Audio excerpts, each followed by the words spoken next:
Mesti ramai yang dah pernah dengar pasal Rumah 99 Pintu kan? Rumah agam yang terkenal dengan banyak cerita mistik ni selalunya menjadi lokasi kegemaran tim paranormal. Kalau tengok lokasi rumah ni pun memang seram sebab dia tersorok di celah-celah ladang kelapa sawit. Rumah ni terletak di Nibung Tebal, Pulau Pinang dan ia telah dibina pada zaman kolonial British. Pemilik asal rumah ni pula ialah seorang pegawai British yang bernama Cabot Down. Pada tahun 1948, Cabot telah ditembak mati oleh komunis dan selepas daripada tu, ahli keluarga Cabot yang lain telah berhijrah ke Australia. Sejak dari itu, rumah ni ditinggalkan kosong sampailah ke hari ni. Dikatakan rumah ni selalu menjadi lokasi pemujaan oleh pengamal ilmu hitam. Selain tu, diorang juga akan datang ke rumah ni untuk mencari pintu yang ke-100. Kononnya pintu yang ke-100 tu ialah pintu yang menghubungkan dunia kita dengan dunia alam sebelah. Ada juga upacara tertentu yang perlu dilakukan untuk jumpa pintu yang ke-100 tu, tapi of course lah upacara tu bersifat syirik.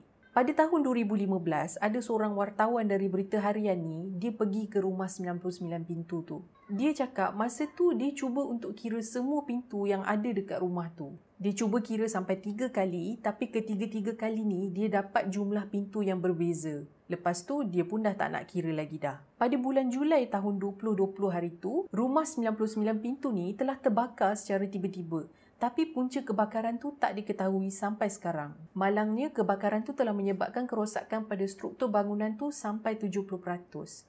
Sayang kan sebab tu dikira lokasi bersejarah juga. Tapi kalau korang berani tak pergi rumah ni?